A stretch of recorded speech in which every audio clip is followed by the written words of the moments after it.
slow up, no I don't take shit. I got no love for the fakeness. If you wanna play tough and wanna hate this, I'll always show up.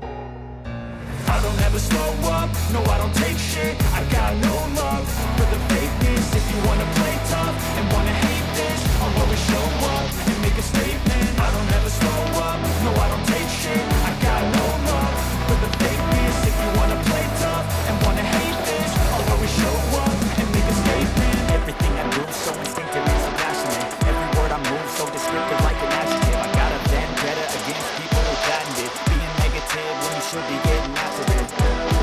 I got facts over tracks. Isn't that spitting slow, spitting fast? I could roast, I could gas. Think I'm okay at last, but I don't know if that can erase all the past and the pettiness.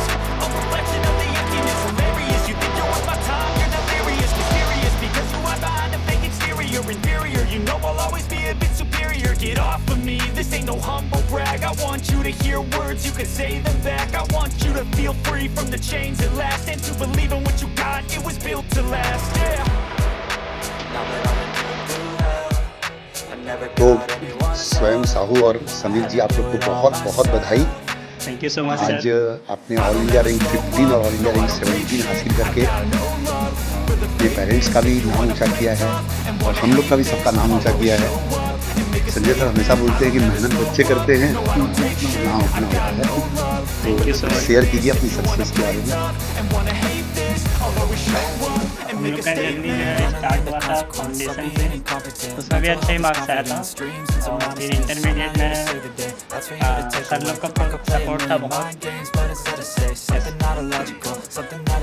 Sir लोग का support था सब। उसके बदौलत आज हम लोग यहीं पे AIR 15 और AIR 17 रैंक पे आए हैं। तो मेरा PL में जो मेन कंट्रीब्यूशन था वो स्वयं का ही था। हम लोग साथ में ही पढ़ते थे, लाइब्रेरी भी साथ में ही जाते थे। तो ऐसा लगता है कि कभी पढ़ने का मन नहीं लगता था तो इसको देखता था, ये पढ़ रहा होता था, फिर मेरा भी पढ़ने का मन करता था अपने आप। जैसे साथ में ही पढ़ के आ गया है। ग्रुप स्टडी का जो दोनों के बीच एक कंपटीशन, मतलब हेल्दी कंपटीशन टाइप से रहता था कि ये पढ़ते हुए देखा तो फिर मेरा मन नहीं भी हुआ तो फिर पढ़ाई करना साथ में कर रहे तो इस टाइप से अच्छा ही हम लोग कर दिया। अच्छा बेटा, पहला रिएक्शन कैसा था? मतलब ऑल इंडिया रैंक जैसे पेपर दिए उसके बाद ऐसा लग रहा था कि ऑल इंडिया रैंक आ सकता है? सर ऑल इंडिया रैंक का तो उतना मतलब उम्मीद नहीं था, लेकिन ये ज़रूर था कि पास अच्छे मार्क्स से हो जाएंगे। और पहले मैं जब नंबर देखा तो 484 थे, तो एक्साइटेड था मैं, लेकिन मेरे को लगा नहीं था कि रैंक आ गया होगा। तो फिर मैं चेक किया तो फिर मतलब सरप्राइज़ था कि AIR 15 आ गया है। सर मेरा भी सेम ही था, पहले मार्क्स ही देखा था, फिर तो रूम में था, मेरे रूममेट्स के साथ तो चिल्लाना शुरू कर दिए थे। फिर बाद में देखा रैंक को। तो पहले अकाउंट्स के पेपर के बाद मेरा एक्सपेक्टेशन थोड़ा गिर गया था रैंक के लिए, लेकिन आ गया होपफुली। और घर वालों का क्या रिएक्शन था बेटा? तो मेरे पापा का ड्रीम था, बार बार वो बोलते थे कि बेटा रैंक लाना है, तो उनका ड्रीम पूरा हो गया, वही चाहिए था। मम्मी तो खुश होगी, तो सबका मतलब बहुत ही अच्छा रिएक्शन था, सब हैप्पी थे सर। देखो बेटा, AIR 15, 17 और AIR 1 एक ही होता है ना, ज़्यादा नंबर का फ़र्क नहीं होता। तो अब आप लोगों के साथ एक रिस्पॉन्सिबिलिटी आ गई कि फाइनल में अब आप लोगों को AIR 1 के लिए ही काम करना है और ये अचीवेबल है। और दूसरा ना, एक इन लोग का कॉन्फिडेंस 100% कई गुना बढ़ गया होगा। हाँ, फ़र्क पड़ता है, एक बहुत ज़्यादा फ़र्क पड़ता है। और काफ़ी सारी चीज़ें इन लोग ने सिखाया कि ग्रुप स्टडी क्या होती है, कैसे पढ़ना है, कैसे रिवाइज करना है।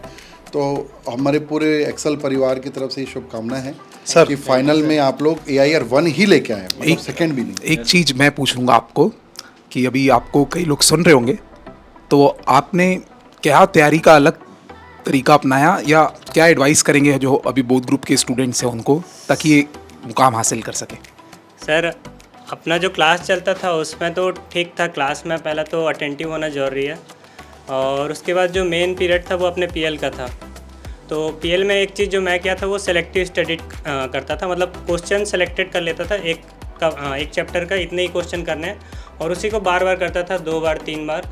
तो मतलब ज़्यादा एकदम से सब चीज़ को कवर करने के लिए मतलब माइंडसेट नहीं था, जितना मैं चूज़ कर लिया हूँ उतना ही को कवर करने के लिए बार बार ट्राई करता था।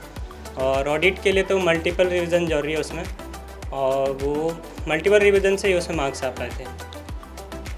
सर मेरे भी सर जितने भी क्लास टाइम था, क्लास में हम 100% अटेंडेंस था, तो वो मेन है, उसमें अगर अटेंडेंस है तो पास तो हो ही जाएंगे। और अच्छे नंबर के पीएल इम्पॉर्टेंट है सर। जैसे सभी सब्जेक्ट के लिए मैं फर्स्ट डिवीज़न में था उसमें सारा कवर किया था, फिर सेकंड डिवीज़न के लिए सिलेक्ट हो गए थे, जो मार्क करके रखे थे उसी को करते थे, और ऑडिट में तो सर उसमें तो लिख के प्रैक्टिस किए थे।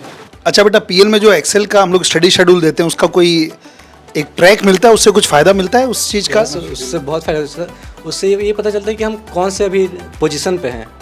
सर जैसे कि रहता है कि हम अपने से खुद से नया शेड्यूल बना के करते हैं, ये जो शेड्यूल है तो बहुत हैप्टिक हो जाता है, तो हम कुछ सिलेक्ट कर लेते हैं, तो उससे ये सिलेक्ट करने में पता चलता है कि हमारा पोजीशन का है कि हमको और कितना कवर करना है, कितना बचा है। बहुत बहुत बधाई बेटा, बहुत बहुत शुभकामनाएं।